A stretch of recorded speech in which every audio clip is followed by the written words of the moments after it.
What's up, everybody? It's Sunday, July 29th, and I want to thank you guys for joining me on this edition of NST. I've got all your updates in the world of sports from the last 24 hours coming right up. First, I just want to remind you guys that after the video's over, you guys can hop over to drafted.ca, vote for your man, Nasr Ahmed, to become Canada's next sportscaster for the Score television network. There's only a little over 2 weeks left to vote, guys, so get them in while you can. And for even more sports updates, you guys can follow me on Twitter, at Nasr Ahmed 93. So we kick off today's show with a trade made within the AL Central Division. On Saturday, the Chicago White Sox traded for Minnesota Twins starting pitcher Francisco Liriano. Now, the Sox had initially gone hard after Zack Greinke, but after he was shipped out to Los Angeles, Sox general manager Kenny Williams was left scrambling to find the next best deal that he could. Don't let the fact that Greinke and Liriano are both 28-year-old left-handers fool you. Liriano is nowhere near as good.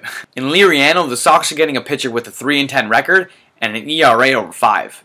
Now, I know, stats don't always tell the whole story, but in Liriano's case, they show that the one-time All-Star has fallen on hard times recently. Although some believe a change in scenery could rejuvenate the Dominican-born pitcher's career. He did play for the Twins, after all. But it won't be easy considering he's making the move to the more hitter-friendly U.S. Cellular Field in Chicago. If it's any indication of his value, the Twins could only receive a modest return for the left-hander. Coming to Minnesota in the deal is light-hitting but defensively gifted infielder Eduardo Escobar and rookie relief pitcher Pedro Hernandez. Both of the 23-year-old players will likely be on the Twins' big league roster this week. It is the Twins, after all. They're not very good. From a trade we all knew was coming to one that might not be as sure as a lot of people expected, we make our way to the NFL, where Steelers general manager Kevin Colbert announced on Saturday that despite earlier reports, disgruntled wide receiver Mike Wallace is not available for trade. It was widely believed that after the Steelers re-signed wide receiver Antonio Brown, who still had a year left on his current deal, that they were sending Mike Wallace a message that if he didn't sign his franchise tender and report to camp, that he would become disposable to the Steelers organization. Well, that notion was put to bed Saturday. Instead, the Steelers will attempt to re-sign the speedy receiver to a long-term extension. However, the organization does not respond well to holdouts, and they've told Wallace no negotiations will be made until you finally sign that tender and report to camp. Trading away Wallace at this point doesn't make much sense unless you can get something of equal value in return, like a Maurice Jones-Drew for Mike Wallace swap. And even that seems highly unlikely. Now, one player who has finally signed his contract and will report to camp is Dolphins rookie quarterback Ryan Tannehill. Tannehill is the first QB the Fins have selected in the first round since, you guessed it, Miami legend Dan Marino. So you can see why there's so much hype and so much anticipation around his arrival at camp. The 8th overall pick had said he didn't want to miss any more time away from training camp just to get the language of his contract right. This is a very good sign, Dolphins fans. The kid just wants to play football. While the eager rookie is expected to compete for the starting job, he's mostly looked at as the quarterback of the future, as he's still very raw at this point, after spending part of his time playing wide receiver in college before making the switch over to QB. To his credit, though, Tannehill has an advantage over incumbent Matt Moore and offseason acquisition David Garrard. The Dolphins' new offensive coordinator, Mike Sherman, was also Tannehill's coach at Texas A&M, so he already knows this offense inside and out. Also to his credit, this is Tannehill's wife.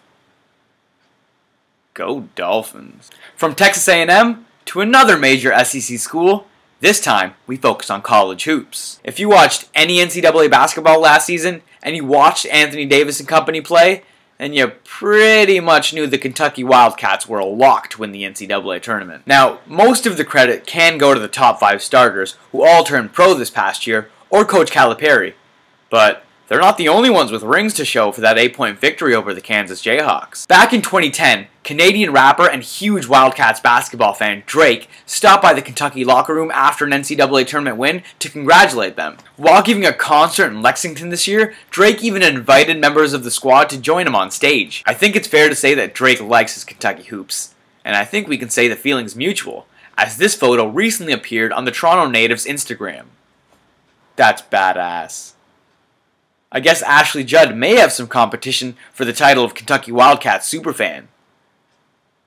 Never mind. She wins. While the professional careers of those Wildcats players are just beginning, We now go on to one athlete's career that ended on Saturday. The Ukrainian soccer legend that is Andriy Shevchenko announced his retirement from professional soccer this weekend. Shevchenko, who began and ended his career with Ukrainian club Dynamo Kiev, told the club's website that his future won't be tied to football, but instead with politics. The 35-year-old helped Dynamo win 5 successive Ukrainian titles before joining AC Milan in 1999. In his 7 years with the Italian club, he would achieve global fame, scoring 127 goals, helping Milan win the Champions League, Serie A, and Italian Cup, and he would also win the European Footballer of the Year award in 2004. Statistics just don't do this guy justice. He was amazing. He moved to Chelsea FC in 2006, where he would go on to win the FA Cup and league title, but experienced far less personal success in his stint with the West London club, before returning home to Kiev 3 years later. Shevchenko cemented his iconic status in Ukraine this past June, as he scored both goals in a 2-1 victory over Sweden before a home crowd at the 2012 Euro Cup. Shevchenko scored 374 goals in 764 appearances for Dynamo, Milan, Chelsea, and the Ukraine national team. Sheva, you will be missed, as you were always one of my favorites growing up. Sticking with soccer, we turn to London, where we have our first juicy feud of the 2012 Olympic Games. And it involves 2 Americans. Go figure. Current U.S. soccer star Hope Solo and former U.S. soccer star and hero of the 1999 World Cup, Brandi Chastain, just plain don't like each other. It boiled over Saturday as Solo took offense to some comments Chastain made from her analyst chair and fired back on Twitter. Solo attacked Chastain for her lack of knowledge about defending and goalkeeping, while also bashing the former Olympic hero's skills as a television broadcaster and soccer analyst. Get your popcorn ready, folks. We might just have a catfight on our hands. On to some Canadian soccer news. The women's Olympic team defeated the South African squad on Saturday. Christine Sinclair scored twice in the second half to secure the 3-0 victory for the red and white. Canada now has 3 points in the standings, and a victory against Sweden in their next match will most likely get them through to the next round. We finish off this edition of NST with what seems to be the biggest draw of the 2012 Olympics, the swimmers. On yesterday's episode, I talked about the growing rivalry between Michael Phelps and Ryan Lochte. I also mentioned that these Olympic Games will be when the world realizes the sport has a new poster boy. No one can take away what Phelps has accomplished in the sport. Many people would even consider him the Michael Jordan of swimming. But the fact remains that Lochte is on another level right now with his conditioning, and that showed yesterday. In their very first individual event, the 400-meter individual medley, which many people consider the most challenging of all the swimming events, Lochte kicked off his games in spectacular fashion, winning the gold, while Phelps, who barely qualified for the race, failed to medal at all. Now, I'm not going to sit here and tell you one of the greatest Olympians ever is washed up. That would just be stupid. But I will tell you that his dominance over the sport is long gone. And that's not a recent occurrence either. Lochte has been absolutely dominating the World Championships of Swimming for the past 2 years now. And people really shouldn't be that surprised by his results in London. Lochte will look to continue his success at the Olympic Games. After the race, he was quoted as saying, "I've said this before. This is my year. I know it and I feel it. Just because I put in hard work. I trained my butt off for 4 years. I feel it inside my gut that this is my year." We know he's got the confidence, and he's got the grills to match.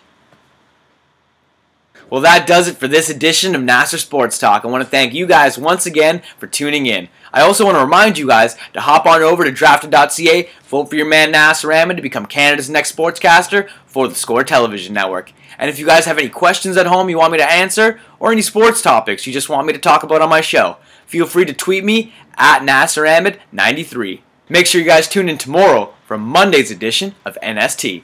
Take care, folks.